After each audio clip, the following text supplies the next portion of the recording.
Hey everyone, Nubkeks here, welcome back to Heroes of the Storm and the Road to Grandmaster. It's been a little while since we've had a ranked video. We were busy doing PTR stuff for the last few days, but we are back on track right about now, and we are team captain on Infernal Shrines. Looking into banning out Thrall. Thrall or Artanis are kind of my two go-to bans. But our first pick over here wants to go Vikings on this map. I actually do think Vikings are really good in this map, and it's something you almost never see. You only ever really see them on Garden of Terror. You see them on Warhead Junction, where I actually don't think they're that good personally, not in Hero League. So this should be interesting. Our Make player over here is extremely enthusiastic about this idea. But yeah, I think the Vikings are actually quite good here. You know, Zul is good here, so the Vikings ought to be good here as well. Split soaking, split pushing. It's pretty powerful mercenaries on this map as well, and a few of them. So yeah, we'll get to see that in action, and we're going to be playing with that. Unless, of course, the other team bans them away, which is unlikely, to be fair. It's unlikely. But we shall see. The T or Q or player over here, he was the Anubarak in our previous ranked game. So he was very smart in terms of his picks and his play. So we'll see how he does in this game. And there we go, we've locked in the Vikings as the first pick. Thrall and Artanis banned away, fairly damn standard stuff. Ragnaros is still available, very stand out to me. And Diablo, of course, as two of the most powerful leftover heroes.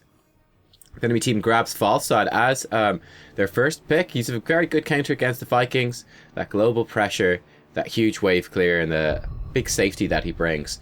Very, very strong pick against the Vikings, no doubt about it. Then TRQR here, he picks up the Illidan, which is also a really, really good pickup. We're just not going to have a lot of heroes that can lock down and focus on Illidan, so this is pretty scary. You can see I switch over to Tychus pretty much immediately. Tychus works really well with the Vikings. You know, he's just a good solid range damage dealer that will go well with the Vikings. Excuse me. And he's also very good against Illidan as well. We can burn Illidan down with basic attacks, and then once Illidan pops evasion, we can hit him with our Q, and our Q will just continue to deal damage to him because it's all ability damage, so we can basically maintain full damage output on him during his evasion, which is pretty useful. We can make his life pretty difficult. Our teammate then Rexile, he picks up Kerrigan. Kerrigan unfortunately not good against Illidan. She really does struggle against him. If she catches him in a combo, that's great, but it's hard to hit him because he's going all over the place, and if she ever misses, it's gonna be pretty rough. Now I have to consider what the second ban is going to be. One of our teammates calling for Tassadar, someone else calling for Rhaegar. That's a tough choice. They were the two I was really looking at here. I think I decided to ban out Rhaegar in the end. So Tassadar would be obviously a pretty strong pick for the enemy team. Combos well with Illidan, and decently well with Falstad. That would be their 3 damage then. Would be this is of course not the Tassadar rework. This is the old Tassadar. Tassadar Illidan, very scary combo, and yeah, I was kind of thinking if they get Tassadar Illidan, I'm not sure if we'll even be able to kill him with Vikings. But I chose to ban out Rhaegar. I said for, well, it's kind of simple reason really, which you know, might be a bit of an unusual thought process, but not a lot of people play Tassadar. Not a lot of people want to play Tassadar. So I said, you know what, I'll ban out Rhaegar, who's the better support, and more people play Rhaegar than play Tassadar. I'm sure that their team would pick Rhaegar, no doubt about it, if they had the option. So better to just remove that. And yeah, grand, they don't get the Rhaegar, who works amazingly well with Illidan. And that should work fine. Anyway, this guy wants us to move. I was so confused by this game. They're talking about gang heroes. I don't know what gang heroes means. I'm so like, do they mean gank heroes? Or do they mean like group up heroes? It was one of those weird, bizarre language typo things where it's like, oh, okay. No, actually some of this is lost in translation because I don't know. Like, let's gang. Does that mean let's group up, or does that mean let's gank? Because it could mean either one, and I couldn't work out which it was in the game. Didn't really matter, But I just thought that was a funny thing where it didn't make any sense to me. I was so confused. Anyway, this is the full draft. I think both teams have a pretty good draft. Luckily for us, the enemy team didn't actually manage to synergize with Illidan at all, which is fantastic. So this is pretty much... I thought the Illidan pick was really good against the Vikings, but his team successfully managed to not pick anything that really goes with it. So that mitigates that somewhat, which is really good for us. And we have a pretty disgusting gank team, so that's good as well. Basically, you know... We could have ETC or Kerrigan engage, and then we've got a Kerrigan combo, an ETC combo, or stun even just. Well, let's say full Kerrigan combo, ETC combo, and then a Brightwing polymorph. You know, we've got a pretty long CC chain. Then on top of that, we've got Tychus burning them down with a minigun. So it's going to be very effective. Don't push, trap a good idea. I mean, we can definitely push. Hero killer. This guy is obsessed with killing heroes. He is bloodthirsty. Brightwing is saying, what, trap at 4 on 5? So this is a bit concerning at the start of the game. This is a bit concerning that they don't know what's going on. Also Guitar Hero on ETC. That's even more concerning. We'll see how things go anyway. But yeah, ganking is definitely a strong possibility. We just about barely pick off the Malfurion. Probably should start off with a minigun, then follow up with the Q. It didn't matter too much because we just about got the kill, so that is good. And yeah, that's why you can get a gank 4 on 5, because it's not going to be 4 on 5. Most likely, they're going to have a tough time. It'll take them a little while to actually get there and get to the lane. Just doing what damage we can to Murden with our minigun. Scare him off, and that's just fine, and we've cleared out the wave, and we're pushing it in pretty aggressively. You can see they've got Illidan up top. That's going to be a big problem. Falstad's in middle. I'm coming around for a gank on Falstad, and this should work pretty effectively. Trying to knock him out of his trait with the grenade. I think I actually missed there. But Falstad, he gets bonus movement speed from his trait, so if we can hit him with a grenade, he's going to be a base move speed Falstad, and we're going to be able to punish him quite hard. Trying to step around the... whatchamacallem? Malfurion roots. That's what we're trying to do. Get around those and continue to do some damage. That's just fine. As you'll probably have noticed, and we'll probably notice throughout the game, poor old Rexall here was not having a very good game. He was not having a very good game. There were multiple missed Kerrigan combos, which is definitely going to be a bit of an issue for us going forwards. For example, right there, when he's trying to gank the Malfurion, he actually didn't land the combo. Tychus got very good wave clear, so we can push this in pretty aggressively. And Li Ming is not going to be best at clearing this, but Illidan obviously will be pretty good. And we're in position for the top shrine. Just throwing in a grenade. Kind of a waste of mana. Illidan will heal up straight away. Just put the fear into them, you know? Just put the fear into them. Anyway, at this stage, this is where things go pretty well for us. If we can fight like a slow 4v5 on the shrine, we'll have the Vikings pushing everywhere else. If they send someone else to deal with the Vikings, we're gonna, you know, we're gonna be doing pretty well ourselves. Bit of an awkward situation of split target priorities right there. I'm actually fully okay with attacking the Murden. Fully okay with attacking the Murden. We'll talk about the talent picks I went for in this game as well to go alongside this. But in that situation, with Illidan right on top of us as well, that would have been better. There we go, Murden gets burned down. We switch our target onto the Falstad. ETC, unfortunately, power sliding into the enemy team as opposed to away. So he goes down as well, and we start to get focused on the back side. Kerrigan looking for an escape. Ooh, we almost get picked off by Li Ming, but we just barely make it out okay. So that's pretty good. And in the meantime, the Vikings have been soaking away, and as you can see, we've built up a big XP advantage.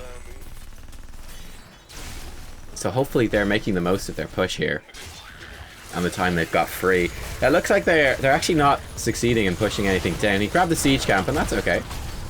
That's what he's been doing with most of his time. We're able to scare off Falstad with our trait. Really put a lot of damage out on him. Nice body blocks there, and Kerrigan gets taken out. Looks like Brightwing might fall as well. She just about makes it out okay. The enemy team should be getting their Punisher soon, but hopefully we're going to do more damage with the Vikings than they will have done with the Punisher in the same time frame, and made a lot of XP. ETC going in as the Punisher spawns, and as we don't have anything. Luckily we didn't get hit by that Li Ming Arcane Orb. Somewhat panicking there with that engage. Needless to say, that's a pretty terrible time to engage when there's a Punisher about to walk out. You really don't want that. Good work by Brightwing baiting the Punisher over. It doesn't really bite us much time, but it's something. We're just focusing fire down on this Punisher, using our Q so that we can maintain fire on him while we sidestep his stuff. ETC engaging, as once again the Punisher is still there, maybe a little bit early on that. We collapse in, but Murden is able to escape. Let's turn around and clear out this wave. Probably we want a Hearthstone at this stage. ETC very low on life, and certainly I'm out of mana. Yeah, I'm gonna go back and get some mana. The Vikings are actually... one of the Vikings actually stealing away the enemy siege camp, which is kind of funny. Eric is way out of position there in the bottom right, which is not ideal. Not going to be soaking any XP or anything.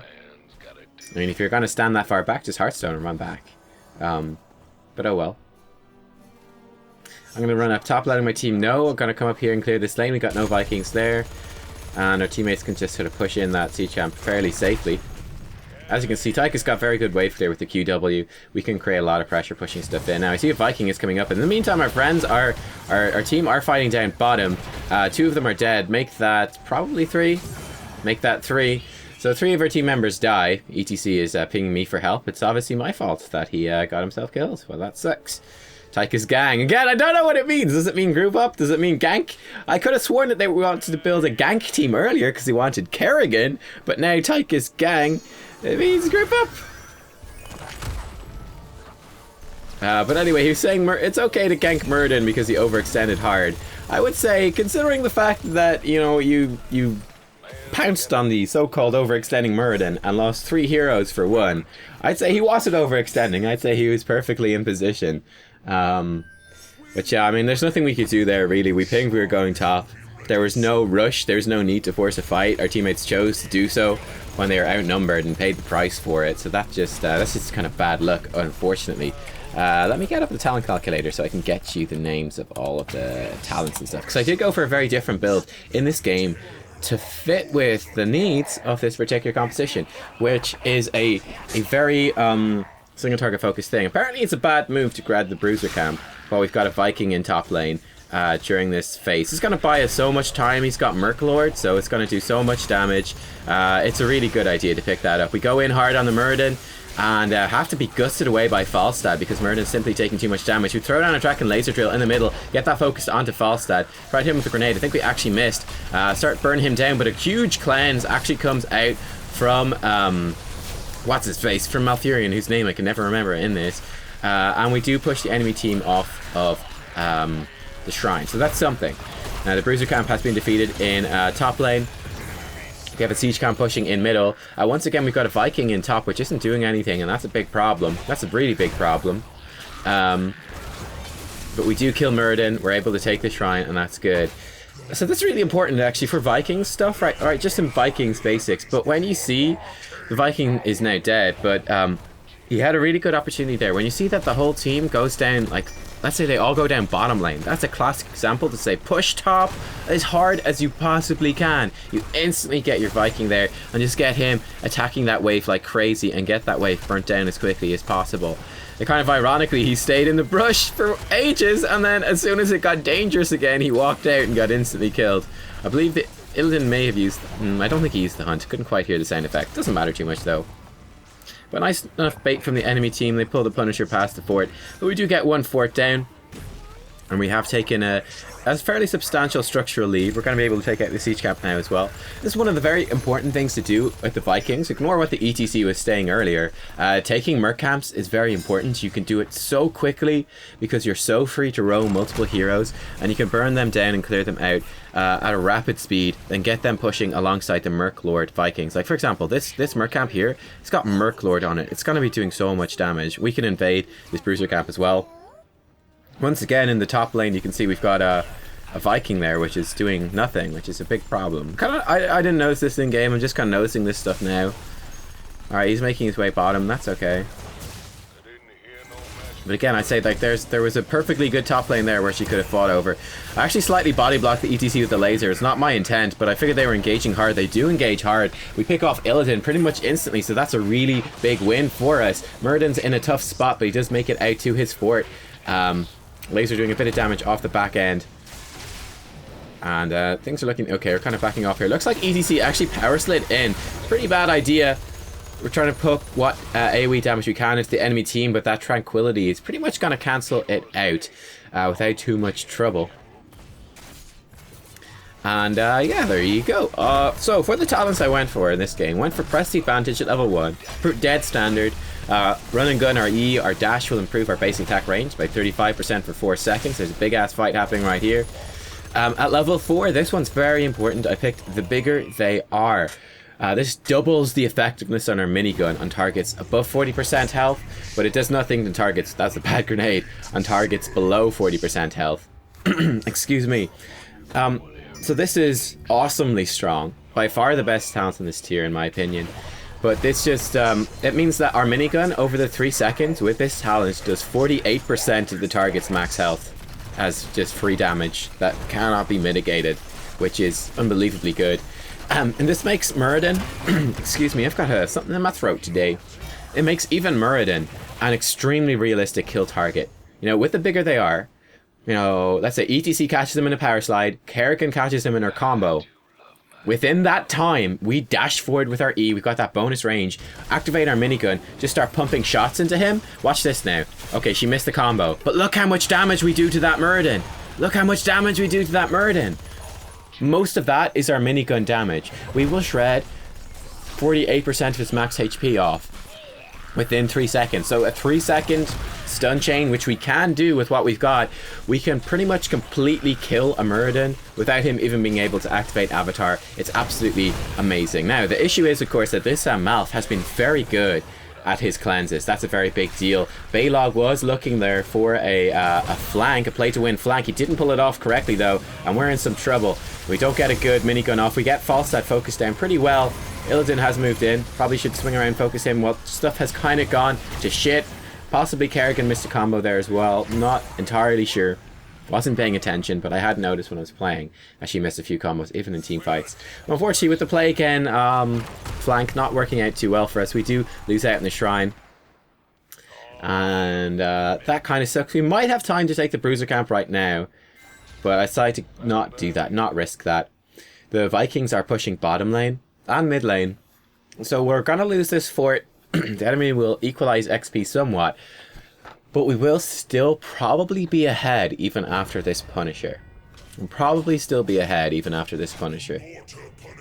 We'll see how it goes. We'll see how it goes. Illidan, of course, did pick the hunt in this game, so he will have that sort of semi-global to get back here. This is very risky. Waiting for our teammates. They're very close by.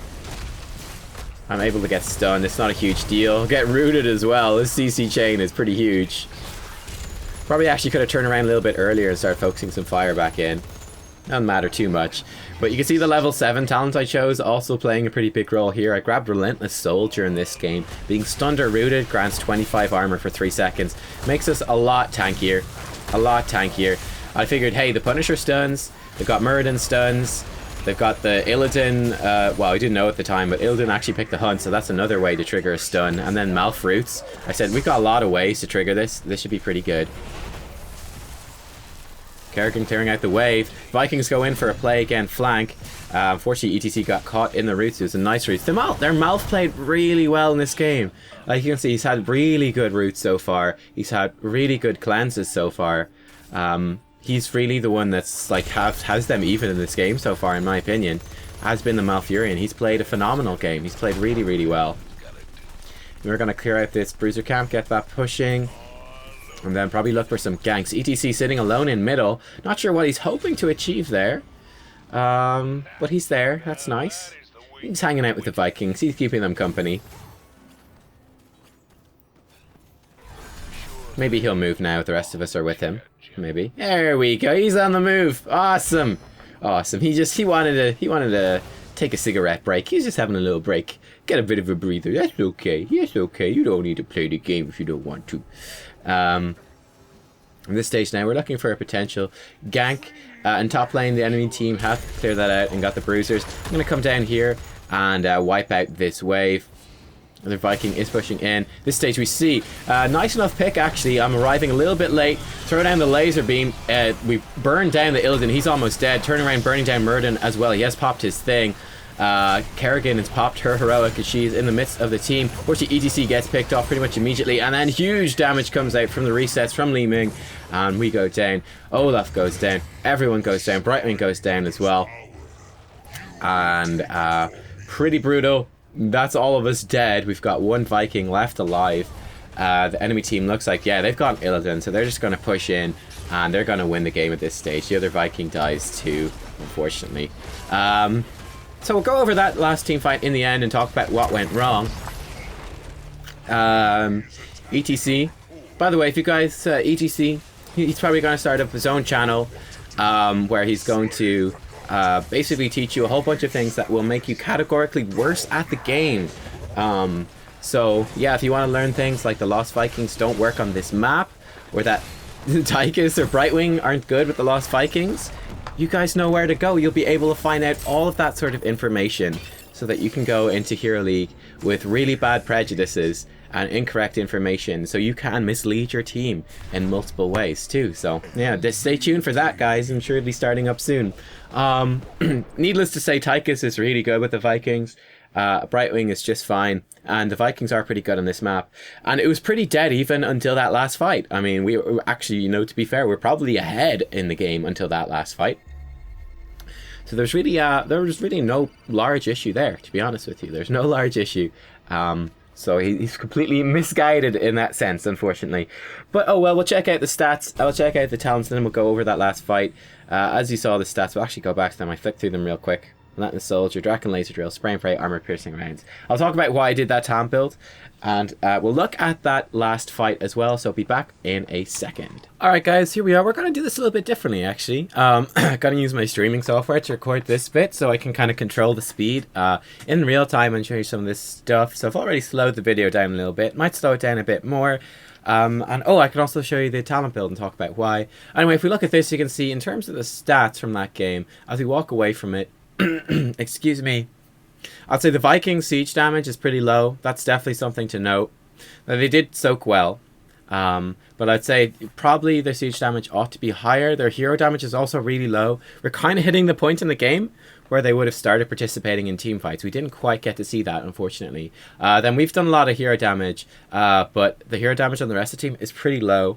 The Kerrigan's is a little bit low as well, but that's actually not a huge deal, right? Kerrigan's not going to do a whole lot of hero damage anyway. And it also highlights what's going on with our comp, right? Until the Vikings start fighting with us in the late game, up until that point, we're very much a pick-oriented comp. And again, when we see the talent build, you'll see how I picked to kind of facilitate that. But in theory, what we're trying to do is land a Kerrigan combo, so all the Kerrigan damage, plus then the Tychus damage on a single hero, and just blow them up, burn them up, break them down, and get a kill and work from there. On the enemy team, the Li Ming did a lot of damage. Falstad did a good bit too. Illidan did a lot of siege damage, and yeah, things are looking pretty good. So I would say overall, just our impressions here. Well, Kerrigan and ETC, they died quite a bit, but that's not a huge deal. I think the biggest things that I would notice here is just worth pointing out that the low hero damage for comp, and I think the Viking stats in particular, the fact that they had the lower, their siege damage should be higher, in my opinion, at this stage of the game. A little bit higher, maybe. And then the fact that we hadn't reached the point where Vikings join into the team fight. They're actually very good at team fighting, and just unfortunately we didn't reach that point. If we hit play, we get over here, we can see the sort of the talent build. So as you see, Merklord, which is pretty important. They did have play again, and they had the stun with Olaf. Don't know what that one is. It's a mistake, probably. But as you can see, with play again with the Olaf stun, that's a very powerful team fighting comp that they've got set up with the Vikings talent build. So we didn't ever get to see it work, but in theory what they would do is pop play again in a flank of the enemy team, come in and, you know, stun and start bursting down someone on the back line. You really want Spin to win at 7 to help do that as well. I don't know why they don't have that. It's definitely a mistake in my opinion, but that would have helped out. Doesn't matter too much. We didn't get to that point, unfortunately. Very standard Kerrigan stuff. I think Block Party would have been super useful here. But a bit of a pity we didn't have that. Oh, this is interesting. Got Mosh Pit. We didn't actually see any really good Mosh Pits. They've got Gust. They've got Wave of Force. They've got... he didn't actually pick the Silence, so that's good for that. They've got Stormbolt. They've got a lot of easy ways, particularly Gust and Wave of Force. They've got a lot of very easy ways to stop Mosh Pit. So I'd say Mosh Pit's just a mistake. You can check out my recent ETC video if you want to see how to use Stage Dive, even within team fights, not even just using it for its global, but using it for team fights. I think Stage Dive, considering the enemy composition, particularly these two heroes, would have been way better. Apart from that, it's mostly fine. I'm not sure what this is. Not sure what this is, but it's probably bad. You probably Echo Pedal. That's what you probably want. We'll come to my build in a second. This build looks fairly reasonable, actually. From the Brightwing. Didn't super notice many cleanses, but he had cleanse, and I think that was fine. And, yeah, fairly reasonable stuff. I mean, looking at the enemy team. The Malf played very, very well. That cleanse was crucial to them winning, I think. He had some beautiful cleanses, which a really good pick and used really well against what our team is trying to do, which is single target lockdown and blow up. That's a really, really nice pick. And then the hunt to be a bit more global presence. I like the choice in the end. It made it difficult for him to play Illidan, but he pulled it off pretty well, all things considered. Let's get back to the start of that final team fight there. So we were waiting in a brush at that stage, right? We're waiting in a brush. Okay, so we're waiting in the brush. Let's see, is this slow enough? This is pretty slow. So we'll check out sort of like the movements around the map. So at this stage, we can see up top, even if we hit the pause button. Is this the pause? Alright, spacebar pause is perfect. We can see that there was a Viking pushing in bruisers up top. The enemy team took their bruisers. Now they have an Illidan up there clearing out those bruisers. Now he will be able to get to a team fight at any stage because he's got the hunt and we're close enough. So it doesn't matter that he's up there. He can get there whenever he wants to. Falstad was somewhere down here. So he's in the area. So we know the enemy team is somewhere in this area. They've got pretty much no reason to be anywhere else. Their bottom lane is pushed in. Their mid lane is moderately pushed. Top lane is now pushing in their favor. And we know they're all around the bruisers. Potentially they Hearthstone for mana or stuff. But generally speaking, they should be in this sort of top quadrant. I'm probably looking to move forward fairly aggressively in one of the lanes. Just get them pushing out and have us have to deal with that so they know where we are. Anyway, this is a pretty good position to gank in. Anyway, the Vikings, this is, I think, where stuff goes a little bit wrong. These are like such small decisions and such small things that I think added up to make this team fight go badly. I'm actually going to slow this down even more. Even slower. There we go. But you see the Vikings paying that they're going to the siege camp. And then I notice we've got two Vikings down bottom, one up top. He's making his way down. We've got these Vikings pushing in. So the Vikings are going to be a bit distracted for the moment, which means this is a 4v5 and we're level 17. So we're in pretty much late game at this stage. So I'm kind of backing off from this gank opportunity now. I'm going to go clear out this wave. I'm going to clear this out very quickly. Throw a grenade in as well. And we burn the wave down. Now we see Muradin is coming in. So this is where I'm kind of backing off because I figured, and this is where I make a mistake. I was talking in this video about how we can blow up pretty much any single target. And Muradin is caught in the trap here. But I had been backing off. Seeing the Vikings doing this, Olaf is going to waste a lot of time having to clear this out. There's a big wave down bottom. We're being pushed in up top. I had sort of incorrectly made the small error of running down, like following the Vikings ping and running away, which is a mistake. But anyway, they spot out Muradin. Now, I'm not here, which is a huge deal, so this is a big portion of the combo that I've missed out on. Putting some damage in on him, throwing the laser down.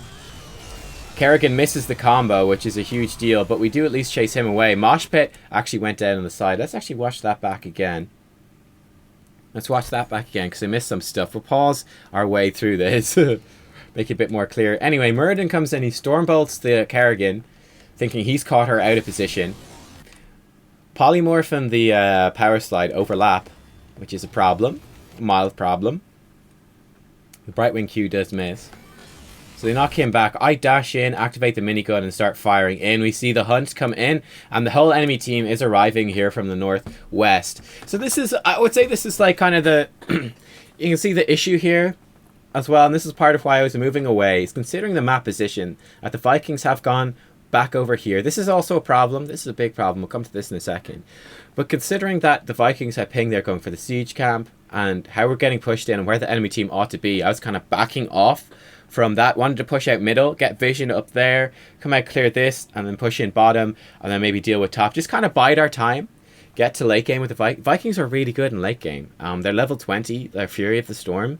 Unbelievably strong. Like, seriously. Vikings come in with the play again flank, with the stun on Olaf, with Fury of the Storm on all of the Vikings, with jump to survive, and then with spin to win. They don't have spin to win, but with, like, they are insanely good. You can check out some of the Vikings videos I have up as well. But they're insanely good at team fighting. They're so strong late game. They are absolutely beasts. People don't know that a lot. They think they're all about that early game XP advantage. They're actually about late game power as well. They're very good. So yeah, I was kind of cautious about actually trying to get a gank here. You can see that's why I was backing off. Our team weren't on the same position. The Muradin actually was overextending right there. If I had been there with the minigun on him from the start, we would have burned him down pretty low. But as you can see, the whole enemy team is arriving. Illidan able to hunt in, and he is about to arrive in with the hunt. Now, this is a problem with the Vikings. They've got one clearing the bottom lane. They've got one doing the siege camp. The one that should be joining in this fight, this guy, he should be coming in with a flank and the play again. He's piecing out. He's not interested in fighting at all. Like, this is a gigantic team fight that is going to lose us the game. And this Viking has gone off to clear the minion waves instead of coming over. I think he's sending this one over instead, which is a big mistake. He should send... This one was closer. He just wants to come in, play again, and join in. So this is a huge mistake, actually. So we're burning the damage on this guy. I think we're going to switch over to the Illidan. We called our laser down as well. Over here, ETC goes for a mosh pit. Actually gets a pretty good mosh pit. This one's actually fairly decent. It's probably the best you could hope for in this sense. Over here on the right-hand side, you can see that laser is starting to activate. We've already burned Illidan down to already below half health. We're going to have to turn around and start shooting Muradin now. That's the power of the bigger they are. And just shooting him. Illidan's fairly squishy. The Kerrigan combo comes out and does miss. She hits the E, sort of, but the W wasn't there. He got caught in the wall. And that's a big problem if the Kerrigan combo misses. We don't really have much kill pressure. Muradin is walking away pretty much on full health. Gonna switch the laser around to Illidan, but I think he's just out of range. And see over here, Li Ming comes in. She cancels that mosh pit. Mosh pit gets cancelled. And now we're in a really, really bad spot where I've burned the bigger they are. My minigun cooldown. I burned my Q. My laser's down, so that's something. But Kerrigan's got no combo. ETC and Brightwing have both used their CC. So we're basically sitting here. We haven't killed anyone. We almost killed Illidan, but with a missed combo, Illidan survives. So the almost dead Illidan is a perfectly alive Illidan. The Vikings still haven't arrived. Now we've used all of our abilities and we've done nothing. We're starting to burn down Muradin as well. You can see we get him pretty low. Illidan makes his way back in. I'm just doing what sort of damage I can. Backing off here to the side as we go. Just trying to focus down at least one target, but we just don't have enough damage to actually take him out. I went too far to the left there. That was a big mistake. Actually, rewind slightly. I want to see what the Vikings did. Kind of focusing on that. Okay, let's focus on the Vikings this time around. But in general, I made a mistake. You can see walking over there, took too much damage. But we were just in the tough spot where we didn't have actually enough. We had enough damage to get Muradin low, but we didn't have enough damage to actually kill him, which is a big problem. So this Viking gone the wrong way. This Viking is going around this way. He's looking for Illidan, I guess. Should maybe switch. All right, so the Illidan backed off. Here comes the Viking.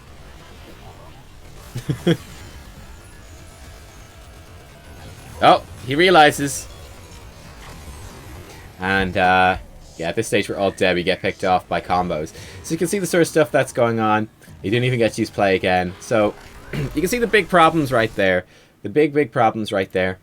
I think one of the... It's all these small things adding up to make the team fight go wrong. All these small things adding up to get the team fight go wrong. Number one, I'd say actually number one, the fundamental idea of looking for a gank in this sort of map situation is very, very risky. And then that just kind of sets it up for being pretty dodgy. Mistake number two is me kind of acting on that and then backing away too far. And then Muradin overextending. If I had stayed a little bit closer, would have been in range, we would have burned Muradin down quicker, maybe got that kill and started that team fight off well, then I think big mistake number 3 is this Viking over here. So that's what happened. I thought it was really interesting as this team fight of these small little things going wrong. These small little things going wrong. That was a good cleanse onto the Muradin, knowing that the Kerrigan combo was probably coming out. It was a good mosh pit attempt. Again, I just have to say, you know, I have to say, mosh pit is just not going to work well. They've got too many interrupts. And as you can see, it did get interrupted. But I like what he was trying to do here. He made the best of the situation. He got the best mosh pit possible. He got the best one possible there. Which kind of zoned them out for, you know, a couple of seconds or something. It seems longer because we're in slow-mo. But we did what we could. I think probably, considering how the fight went down, I have to say, probably for me, the biggest mistake in that fight is this Viking right here. I have to ask and I have to wonder, what is the Viking player doing? What's he doing? What's he looking at? Because, you know, there's a huge team fight happening here, and he's apparently not looking at it at all. What's he looking at? All you've got is like minions and mercenaries elsewhere. All the heroes are right here. What possible reason can you have for not having your camera right there? Bear in mind he's got Merc Lord, so Vikings take half damage from minions and mercs anyway. Why is he not looking here? But yeah, I think this would have been a very different looking team fight if instead of sending this guy from right here in the perfect opportunity, the perfect position to pop play again and run in with the Vikings from the side. We have had the Vikings there during the mosh pit, able to focus down the Illidan or focus down the Muradin. We could have got a kill. Instead, he sent this guy up top. He brings Olaf in from all the way down here, and he's not even looking when he does arrive. I think that was the big problem, and that was, you know, that was kind of the final nail in the coffin. Out of the small mistakes, the smaller mistakes, I would say, but still actually fairly medium-sized mistakes, sort of. The idea of looking for a gank when we know that we're sort of out of position and the Vikings aren't fully paying attention. And then me moving down a bit too far away from the team, should have stayed a bit closer and waited for them to move. Small mistakes, you know, and then the Kerrigan missing the combo. All those things add up. And then the Vikings not going to the fight. That's the final nail in the coffin that seals the deal. Anyway, here is the Tychus build. I said I would show you this, and here it is. So press the advantage, dead, standard. The bigger they are, this is the crucial part of the build. Relentless Soldier, as I said, to counter the stuns and roots of the enemy team and the Punishers. Thought it worked pretty well. Draken Laser Drill to help focus down the Illidan, just get rid of him. Then I went for Spray and Pray and Armor Piercing rounds at level 13 and 16. Again, what this build is trying to do is to get that single target pick, to pick off just one target within our burst, within our single target CC and single target burst. So I can dash in, I've got extra range, activate the bigger they are, we just melt through someone's max HP. Then we can follow up with a long range Q that's going to be doing 50% more damage. We can throw the laser drill down as well, have that focusing them. Would have upgraded the laser drill 22. And that was basically the concept of this build, was make this as effective as possible at focusing down single targets. And obviously these Q talents as well really help to force... New follower detected. Well, thank you very much. Am I right, 07? Excuse me, over here. These talents also, and the laser also help just zoning Illidan out of the fight and getting him off our backline. Because apart from me, we've got a real tough time actually dealing with Illidan. Like, Kerrigan is next to useless against Illidan. All we've got pretty much is the Tychus. So it was tough, but like I said, it was a very close game. Up until this point, I mean, we're ahead in XP. We've got 2 forts down. We've still got 2 forts up. We're ahead in structures. It's pretty much anyone's game at this point. Kerrigan doesn't scale very well, but the Vikings scale very well. Yeah, I mean, they didn't have a team that could support the Illidan. So I think we were still in that game, very much so in that game. Bit of a pity it didn't work out, but it was close, and I thought it was really interesting as well. So I hope you guys enjoyed. Thank you very much for watching. I will see you all next time for more Heroes of the Storm. Bye-bye.